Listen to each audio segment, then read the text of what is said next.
আসসালামু আলাইকুম। সবাইকে রমজানের অনেক অনেক শুভেচ্ছা জানাই। আজ থেকে রমজান শুরু। আজ ফার্স্ট তারাবি, ফার্স্ট সেহরি। তাই মনের মধ্যে কীরকম একটা আনন্দ কাজ করছে, তাই না? আমরা সবাই যেন খুব ভালোভাবে ইবাদত করে কাটাতে পারি পুরো রমজান। সবাই সবার জন্য দোয়া করবেন। সারা বছরে এই একটা মাসই আমাদের খুব আনন্দের। তাই সবাই খুব ভালো থাকুন, রোজা রাখুন, নামাজ পড়ুন, যতটা বেশি পারেন ইবাদত করে নিন। চলুন আজকে রেসিপি শুরু করি। আজকে আমি বানাচ্ছি পাকান পিঠা। এখানে আমি সুজি দিয়ে বানাচ্ছি। সুজির মধ্যে দিয়েছি কাজু বাদাম, কিশমিশ, কাঠবাদাম ও হালকা গরম দুধ দিয়ে ভালো করে মিক্স করে নিচ্ছি। 20 মিনিটের জন্য ঢেকে রেখে দিলাম।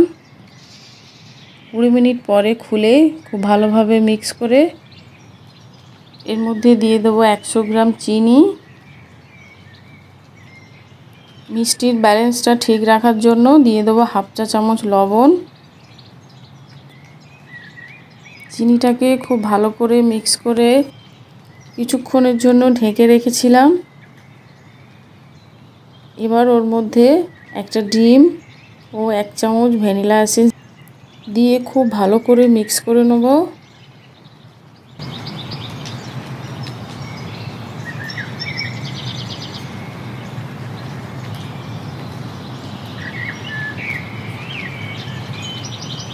মিক্স করা হয়ে গিয়েছে।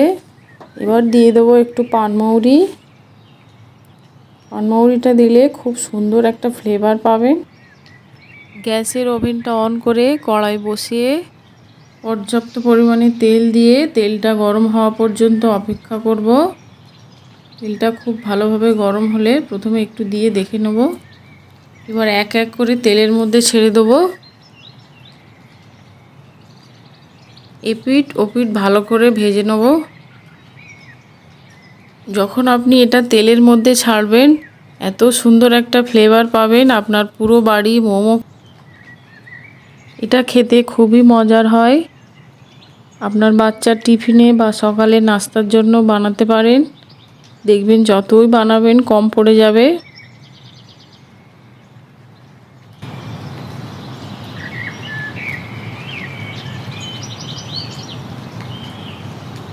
এটা খেতে খুবই মজার হয়। আপনার বাচ্চার টিফিনে বা সকালে নাস্তার জন্য বানাতে পারেন। দেখবেন যতই বানাবেন কম পড়ে যাবে। আশা করছি আমার ভিডিও খুবই ভালো লেগেছে। ভালো লাগলে একটা লাইক করে আমার চ্যানেলটি সাবস্ক্রাইব করুন। বেশি বেশি শেয়ার করে দিন। আবারও দেখা হবে খুব শীঘ্রই।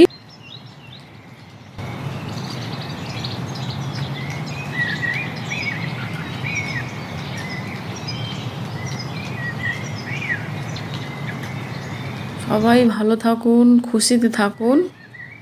আল্লাহ হাফেজ।